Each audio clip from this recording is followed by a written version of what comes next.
Trump announcing on social media moments ago that Iran and Israel have agreed to a complete and total ceasefire in 6 hours. Wow, that is big news. So the ceasefire will last for 12 hours, after which Trump says it will be the official end of the, quote, 12-day war.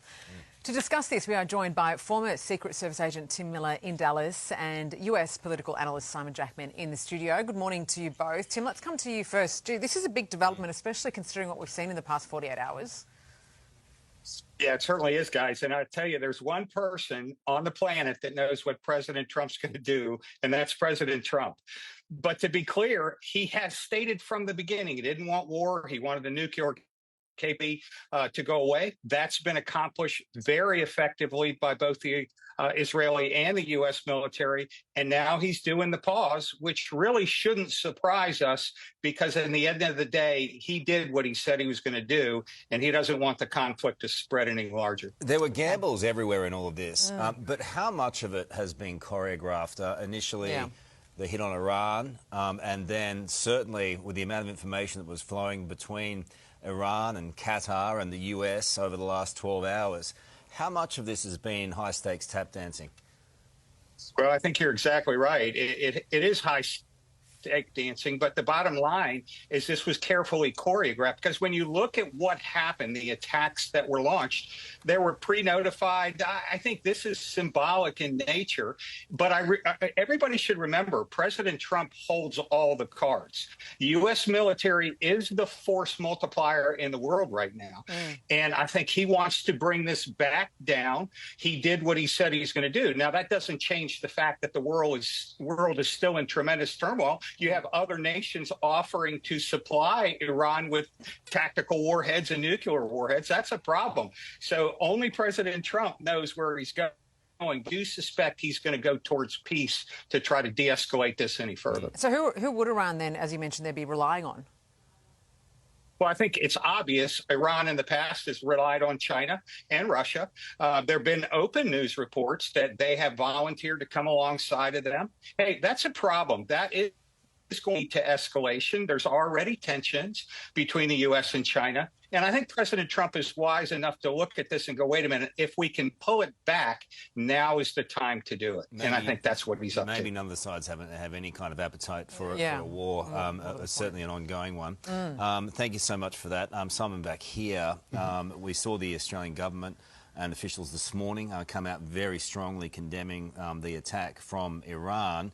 A bit different 24 hours on. Yeah. One thing I'm keeping a close eye on is are ADF assets at that base in Qatar, ADF deployed to help with the evacuation of Australian personnel. Interesting, we've used that base in the past in partnership with the Americans. The Brits use it as well. So not surprised to hear concern out of Canberra. But this is, look, all in all, good news that looks like we're taking a pause here.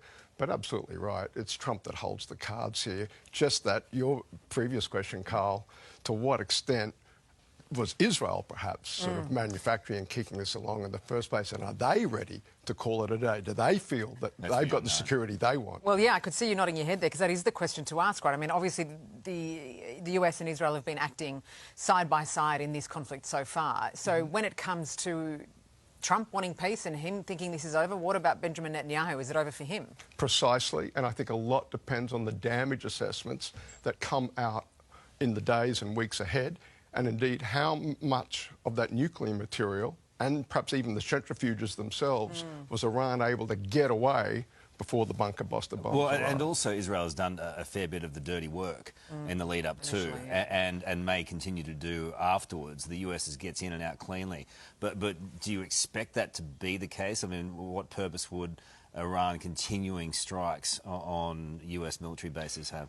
That's a very strong signal from Donald Trump that he's ready to call it a day. And that sends a strong signal to Israel. But the ability, clearly, that Israel has to wreak havoc inside Iran, short of conventional state-on-state sort of military operations, I'm talking about covert operations, that obviously remains in place and is Israel's prerogative to deploy. Just very, very quickly, Simon, because we know that Trump has obviously had the ruse in giving them 2 weeks and then attacking 48 hours later. Can we believe him this time that this is peace? You'd better, right? Because when he says it's a ceasefire, but that's not a statement in good faith, then that really damages not only his credibility, but the credibility of the United States for anything else, and look to other theatres around the world. I'm ignorant of such things, but I think you still need two people to agree to a ceasefire, and we've only seen... Looks like three in this case. So one down, two to go.